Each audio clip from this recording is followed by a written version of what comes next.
Something huge is brewing as a new report has revealed a massive New York Rangers move is incoming and what Chris Drury is planning to do with the future of this roster. This one move will change absolutely everything for this roster. We're going to break down exactly what this move is in this episode of Rangers Digest. But before we do that, a quick reminder to hit that subscribe button. For the percentage of you who aren't subscribed to the channel, about 77% of you, go down below, hit that free subscribe button because this is the place to be for all your daily New York Rangers content. But let's jump right into it. We get a new report, which is, doesn't happen too often during the summer, let's be honest. And this is the Rangers mailbag from Peter Baugh. And I think this was interesting and doesn't tell too much, doesn't tell all, but I'm actually going to make a very interesting link here to a player that I think the Rangers are interested in. And there was a lot of information in this article as it pertains to the usual suspects next summer. Of course, Jack Eichel, Connor McDavid, you can go on. The list is crazy heading into next year's free agency. And a lot of them actually haven't signed a contract extension yet and were eligible to do that this past July 1st, just a month ago. Now, you can see here from Peter Baugh, Drury will presumably want to target big name players next season. And I think there's a player that he might sneakily be looking at that isn't on this list. And, the usual suspects, Connor McDavid, Kirill Kaprizov, Eichel, will be all pending unrestricted free agents, though it's unclear if any of them will actually reach the market. Of course, if the Rangers don't even have a chance to bid on one of them, a real possibility, they will have a whole lot of money to spend, and bringing Panarin back would make total sense from a hockey perspective. Plus, depending on whether Panarin is willing to compromise on AAV, the Rangers could have room for both him and another major acquisition. Now, the major acquisition could be on the front end, right? The forwards. It could be that. But I'm looking at another player right now, and that's Dylan Samberg. And this can completely change the defense core for the foreseeable future at this point. Actually make the Rangers a very formidable foe on the back end for any team in the Eastern Conference. I know a lot of people are going to scoff at that, but hear me out for a second. So we know that Dylan Samberg has filed for salary arbitration. Now, this gets very interesting. It is tomorrow. His hearing is tomorrow, so we're going to get some type of answer soon, obviously in the next 24 hours at the time of recording this. But he can only be given a one-year deal as he is eligible for unrestricted free agency next summer. Now, it's very interesting. The Jets are at $2.5 million for this player, and the player wants $6 million. So good luck with that, Winnipeg Jets. But I think the bigger story here is because he filed for arbitration, because he's going to arbitration, he gets to pick essentially the amount of years on the contract. It's going to be a one-year deal, and he's going to walk right to unrestricted free agency. Now, this, to me, is a borderline first pairing defenseman in the league right now.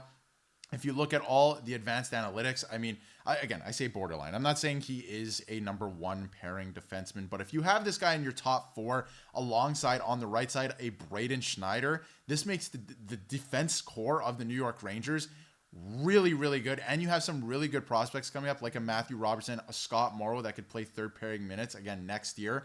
That would make a lot of sense and actually, again, make the Rangers really difficult to play against, I have to say. So Dylan Samberg, and this is from NYR Louis, is one of the most underrated defensemen in the league. That I totally agree with. He's borderline top 20 to 25 and getting better. Again, I would agree with that. He's been a top target for me, and he is going to, and if he is a UFA next year, he's going to be a UFA next year. I think that they're going to end up walking him right to free agency next season. Again, if you look at all the advanced analytics, this to me, he is the glue guy of the Winnipeg Jets. He went out due to injury, and that team, they started strong, they finished strong, except in the playoffs, but midway through the season, he got hurt, and they really struggled. They were losing multiple games in a row, and it was so unlike them for the whole season. This was the glue guy, not necessarily in the dressing room. Of course, we hear about glue guys around the league all the time. Not necessarily in the dressing room, but on the ice. This guy kept the team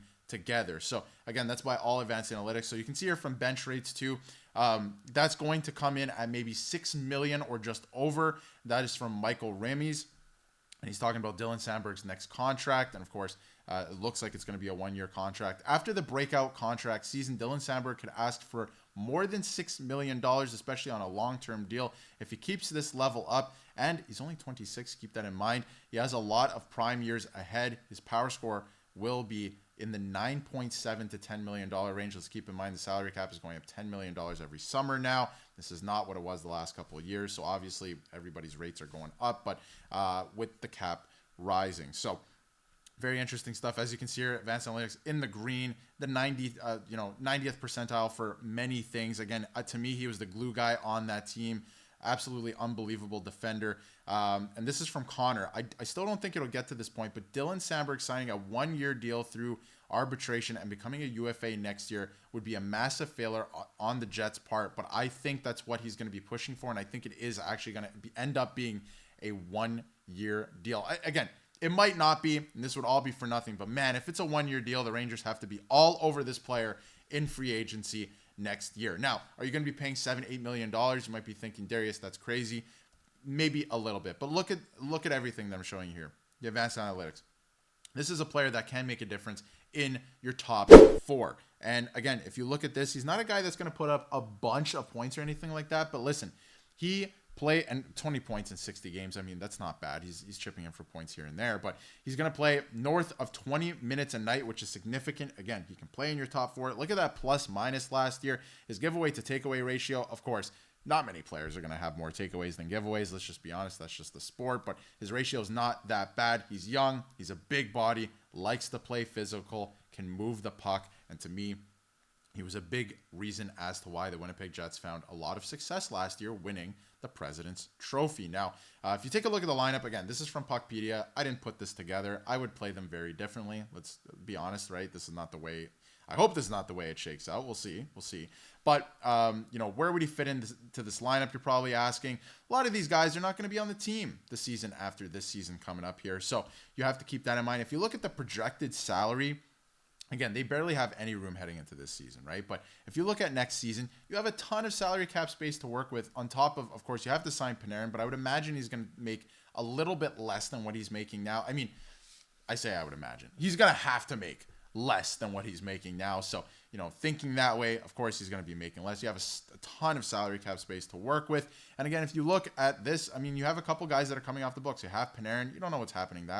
What if you completely retool the team? Maybe you sign somebody different who, not Panarin, one of the top free agents next year. Maybe you make a trade, right? We've been talking about Jason Robertson a lot. Seems like he might be available. Maybe you go out and make a trade, replace Panarin, and then you get Samberg for the back end. That makes the team a lot better. Some of the younger guys should be, fitting into the roles that they should be this year, if not by next year for sure. You're looking at Brett Berard, Brendan Othman, all of these guys that we've been talking about. Certainly Will Cooley, which is something you're going to have to think about down the line. He just signed a contract extension as well. But I think it makes a ton of sense, heading into next offseason. So this is something to look out for. I think a huge move could be coming for the New York Rangers. They could take advantage of this opportunity. Let me know how you feel in the comments about Dylan Samberg. We're going to get an answer tomorrow within 24 hours of this recording, whether it's a long-term deal or not. If it's a 1-year deal, I'm looking at Chris Drury to make a move next offseason to acquire this guy to play in the top 4, to move Braden Schneider back to the right side,